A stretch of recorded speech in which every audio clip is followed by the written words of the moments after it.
Nós vamos conversar com você sobre o tema falsos profetas, uma ameaça à igreja.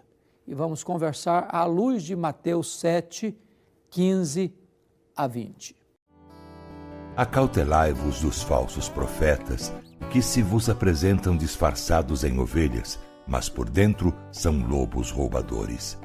Pelos seus frutos os conhecereis. Colhem-se, porventura, uvas e espinheiros, ou figos e abrolhos? Assim, toda árvore boa produz bons frutos, porém a árvore má produz frutos maus. Não pode a árvore boa produzir frutos maus, nem a árvore má produzir frutos bons. Toda árvore que não produz bom fruto é cortada e lançada ao fogo. Assim, pois, pelos seus frutos os conhecereis.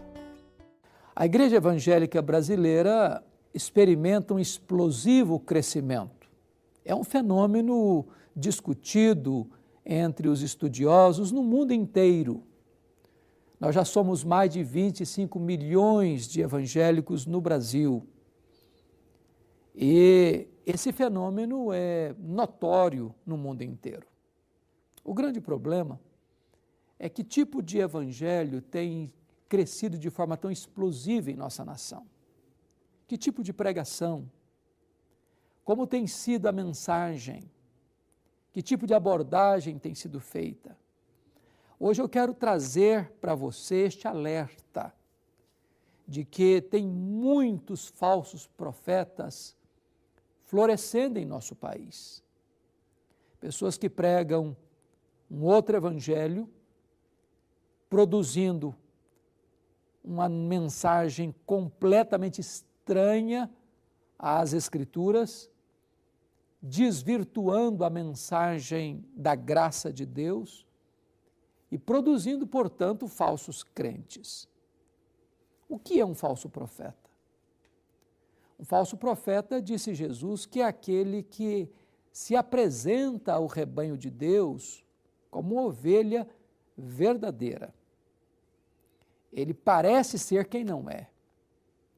Ele mantém uma capa, uma máscara de piedade, mas por dentro ele é um lobo voraz. Ele se aproxima das ovelhas não porque as ama, mas para devorá-las. O propósito dele não é servir a Deus, mas servir a si mesmo. Ele se aproxima das ovelhas não para servi-las, mas para se servir delas. Ele não carrega a bandeira da verdade. Ele introduz a mentira e perniciosas heresias. O falso profeta, ele é aquele que muda a mensagem por conveniência pessoal. Ele não está interessado na glória de Deus, nem na salvação dos perdidos. Ele está interessado no seu bem-estar. O que ele objetiva é o lucro. E desta maneira, ele transforma este evangelho que ele mesmo diluiu, misturando-o com heresias graves, num produto. Transforma o púlpito num balcão, transforma o templo numa praça de negócios, transforma os crentes em consumidores, e o que ele objetiva finalmente é o seu enriquecimento pessoal. Ele está construindo um império pessoal. Ele não ama Deus, ele não ama a igreja de Deus. Ele tem apenas um propósito: se locupletar, se abastecer. Jesus Cristo nos disse que deveríamos nos acautelar sobre os falsos profetas. Aliás, este é o primeiro sinal que Jesus aponta como evidência do fim dos tempos. Quando foi perguntado a ele quais seriam os sinais que haveriam de marcar o fim dos tempos e a sua segunda vinda, ele diz: acautelai-vos dos falsos profetas. E os falsos profetas, eles são pessoas de boa aparência, eles são encantadores na sua apresentação, Eles sempre pregam aquilo que o povo quer ouvir e não o que o povo precisa ouvir. Eles pregam para agradar os ouvintes e não para chamá-los ao arrependimento. Eles pregam para arrancar aplausos dos homens e não para levá-los à verdadeira e genuína conversão. Portanto, os falsos profetas são populares. Eles gostam dos holofotes, eles atraem a atenção das multidões, eles fazem promessas que Deus nunca fez, eles proíbem o que Deus nunca proibiu. Eles até dizem operar grandes sinais e maravilhas para enganar as pessoas desprovidas do conhecimento da verdade de Deus.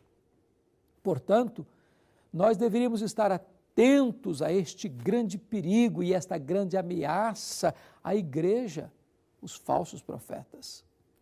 Os falsos profetas são como uma árvore má. E Jesus Cristo disse que uma árvore má não pode dar bons frutos. Você não colhe figos de espinheiros. Você não colhe frutos doces de cardos e abrolhos.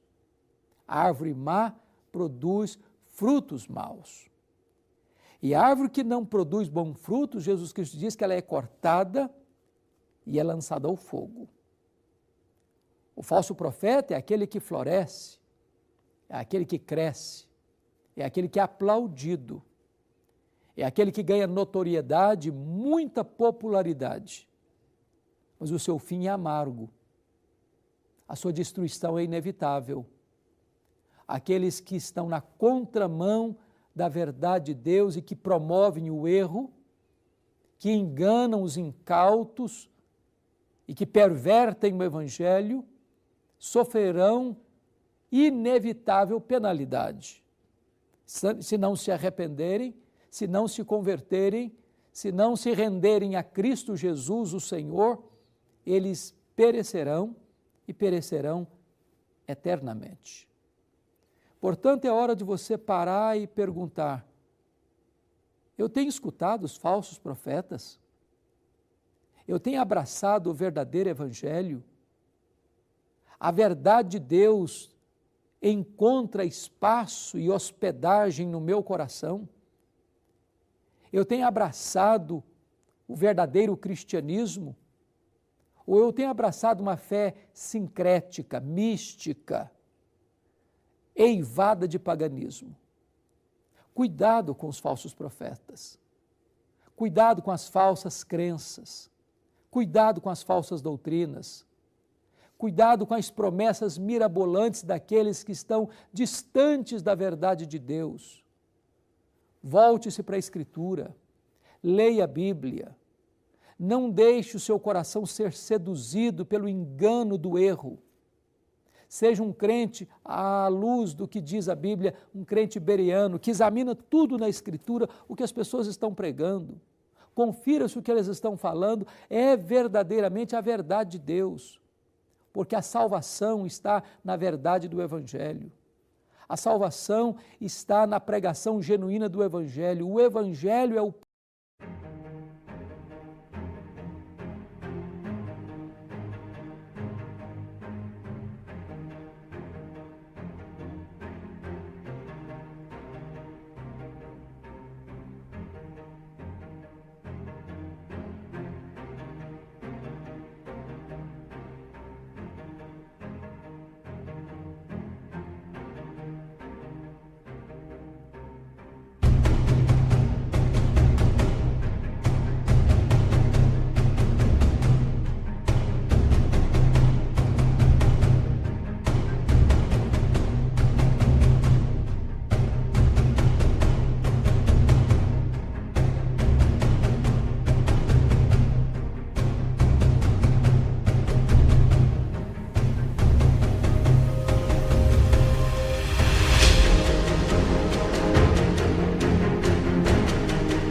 poder de Deus para a salvação de todo aquele que crê.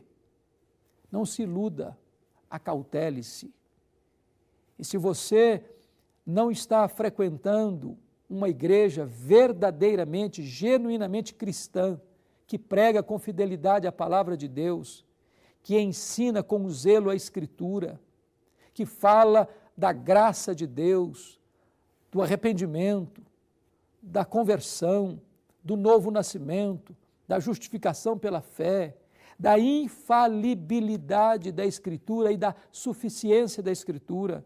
Se você não está ouvindo essas verdades, então fuja daquele reduto que está enredando a sua alma, enganando o seu coração, porque a verdade é a palavra, Jesus é a verdade e fora da verdade não há salvação. Deus não está onde a palavra de Deus não está.